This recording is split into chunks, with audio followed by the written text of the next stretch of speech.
This constitutes a security hazard. Alrighty, we're back with another annual. This time it's the Thunderbirds FAB Annual 2003, and I get a particular tickle of nostalgia from just looking at the front cover of this thing because it's everything about the early 2000s revival of Thunderbirds sort of in one place for me. It's that color scheme, it's that font, it's the blue background, it's the Thunderbird 1 flying under the logo there, it's those particular stock images of the Thunderbirds craft and those particular stock images of the Tracy brothers. Everything about it just says early 2000s Thunderbirds revival to me, and that's what I grew up on. That's what I'm nostalgic for. So this book is almost certainly going to be a real trip down memory lane for me. What is there to say? Published by Carlton Books in 2000, and well, it actually would have been published in 2002 for 2003. Priced at $6.99 back in the day. It's another hardback book. If you've seen one annual, you've kind of seen them all, but this is very representative of TV annuals at the time. Also available from Carlton Books, the complete book of Thunderbirds, Thunderbirds Fab Cross Sections, Lady Penelope Secrets, Thunderbirds Junior Storybooks. The list goes on. There was no shortage of books that looked very, very similar to this one in the bookshops in the year sort of 2003.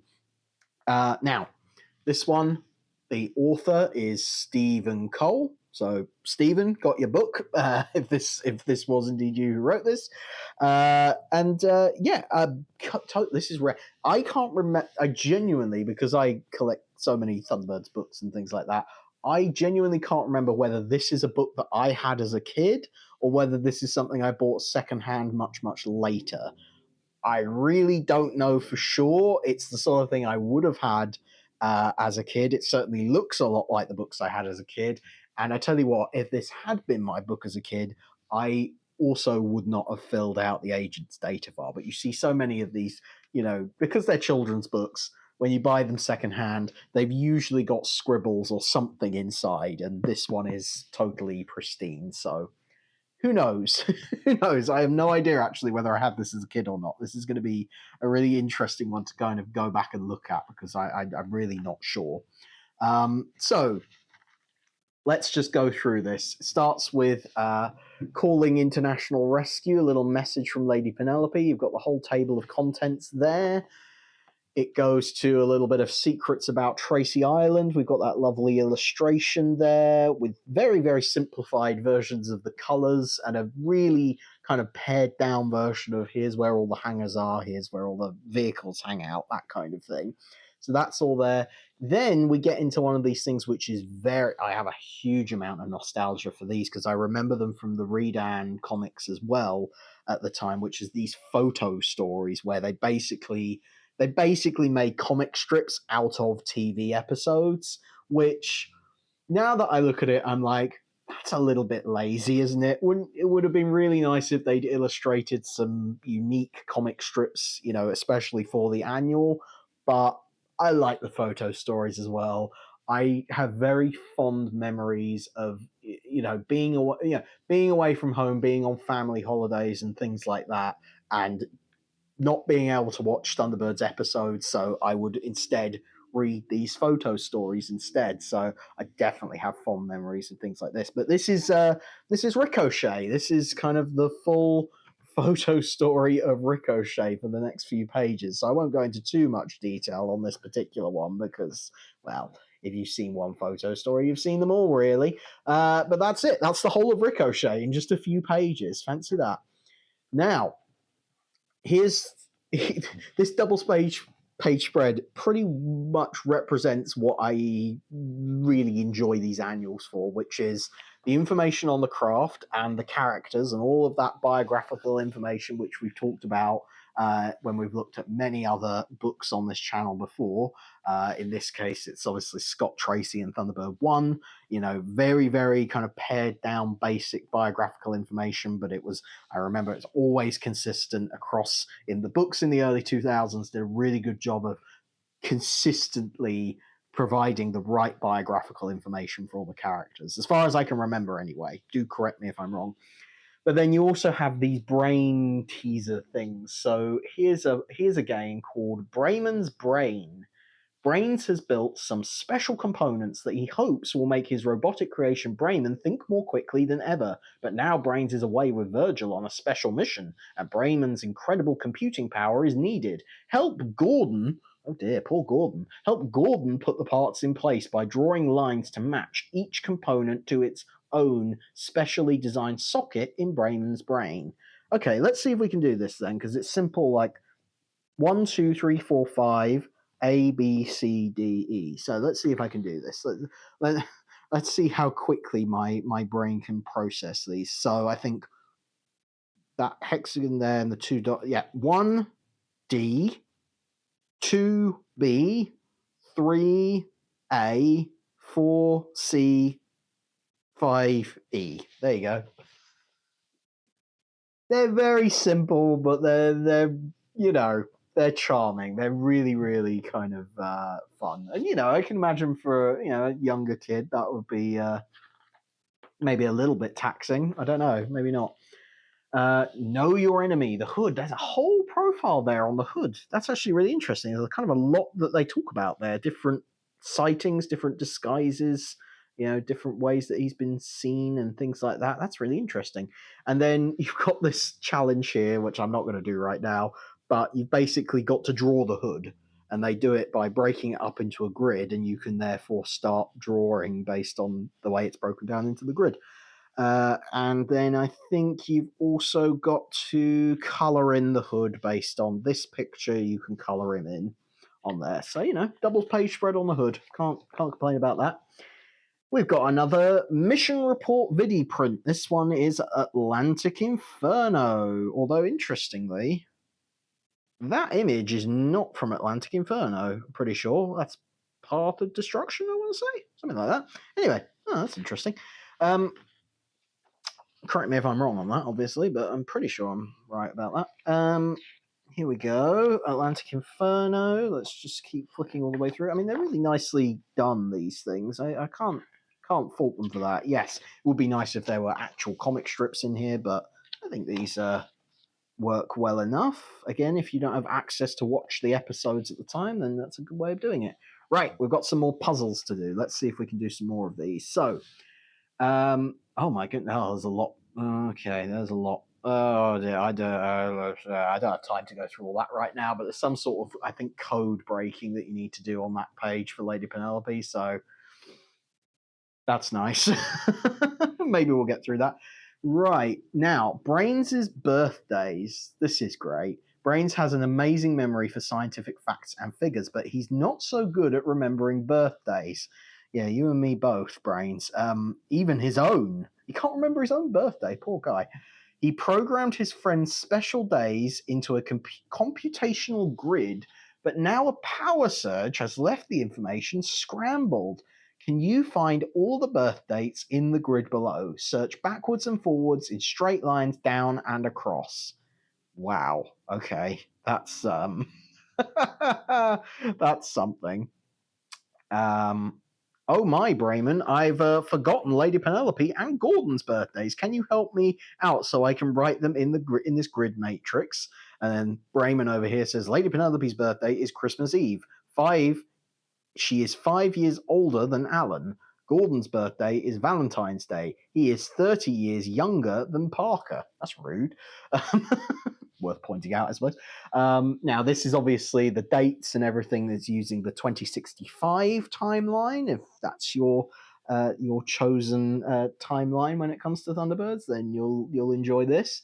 But yeah, I mean, it's basically a word search, but with numbers. So, let's see. Can I find 12? Oh, wow. Okay. Oh, boy. Oh, wow. This is actually really difficult. There's a lot to do. Oh, wow. I thought this was going to be really easy. There we go. I found Gordon's one, I think. 14 of the second. Oh, no. Oh, no. That's not it. Oh, that's not it at all. Oh no, that hurts my brain.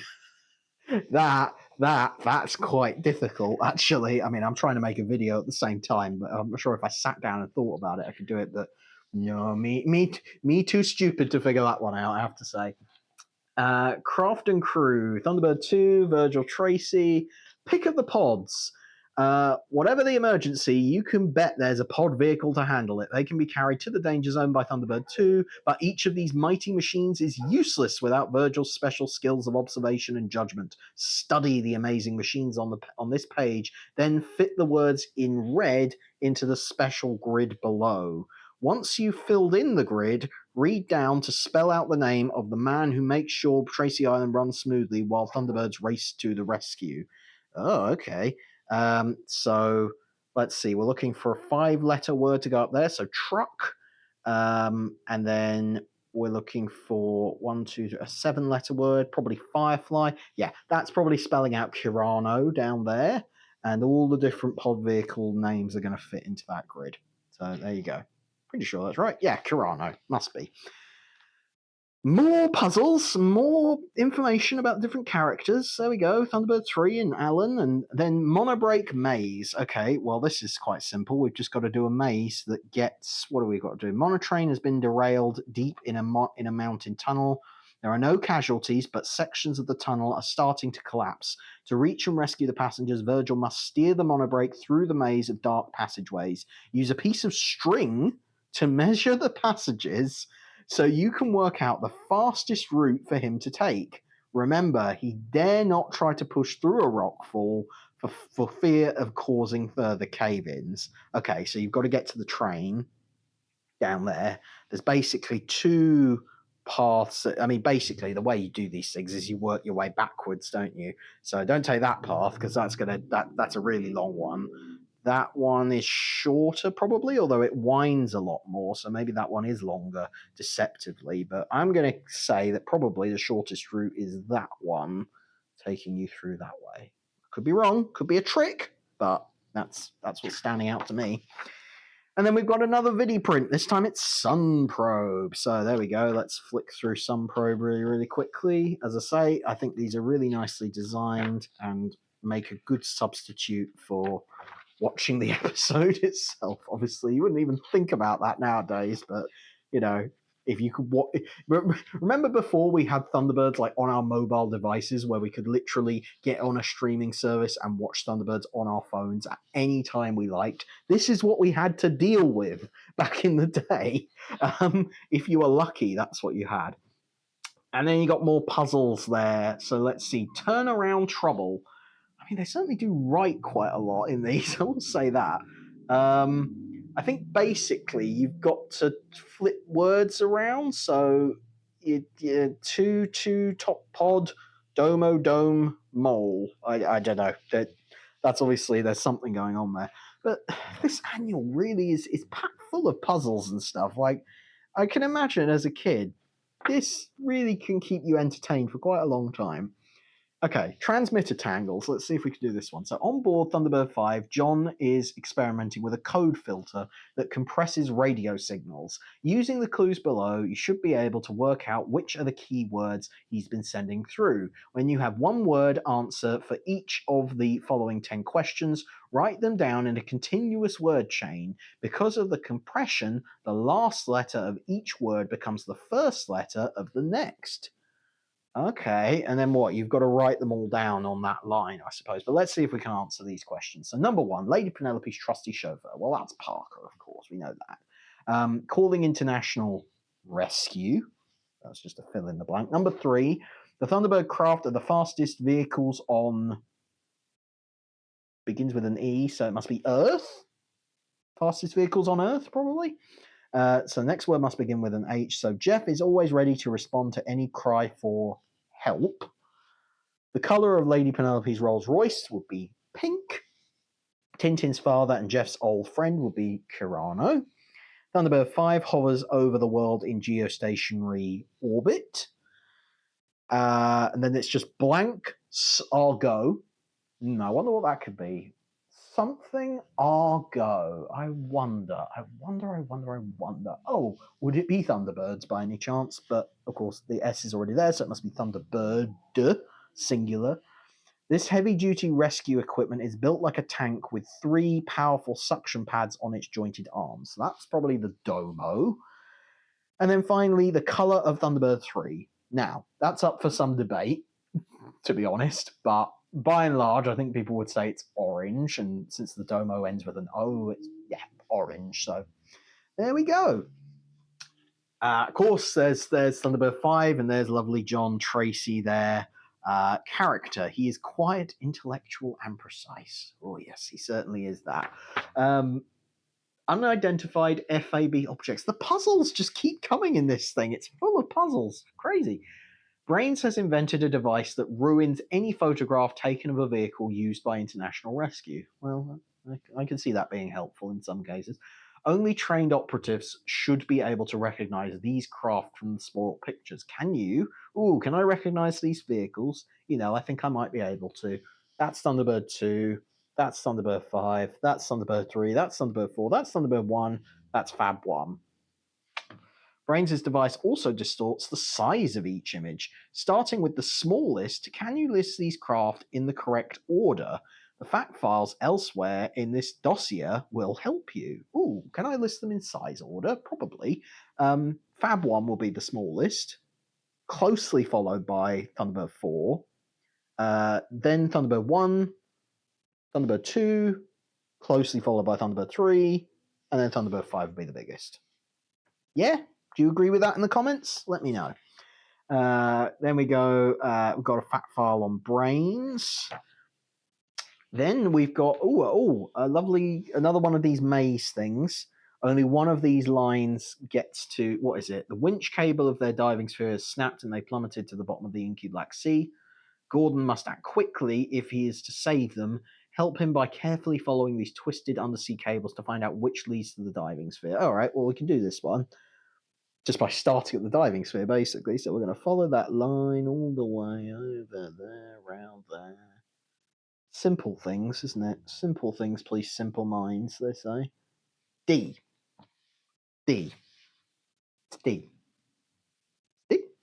Right. Bit of information about Fab 1 and Lady Penelope and Parker, and all of a sudden, that's the end of the book. Just ends like that. So, my goodness me, you get, so in this annual, you get 3 vidi prints, photo stories of actual episodes. You get all of those puzzles. You get biographies and profiles on all of the Thunderbird craft and all of the main Thunderbird characters. You get that map of Tracy Island that we saw at the beginning. Really good little bit of fun there. Really nice. And I'm obviously, as I say, very nostalgic for this sort of thing. I think it's really good fun. Of course, there were annuals produced in the 90s that people also have a huge amount of nostalgia for, and even going back as far as the 70s and the 60s as well. There was all of those. So whatever your era of Thunderbirds was, that's going to be the one that you gravitate towards. And for me, this is it. 2003 was probably the height of my Thunderbirds enthusiasm as a child. It kind of all sprouted from there. So yeah, I'm not surprised that I look at this now and it just brings a smile to my face because it's just so innocent and simple, but actually had a huge amount of effort put into things like the puzzles and stuff. All the little illustrations and stuff. They're basic, they're straightforward, but they do the job. They really do the job quite nicely. I think it has a look about it that's simple but pretty. I like it. I do like it. So there we go. That was the Thunderbirds Fab Annual 2003. I hope you've enjoyed this video. If you did, please subscribe. Let me know in the comments what you would like to see next. But for now, thank you very much for watching, and I will see you in the next video. Take care. Security hazard negative.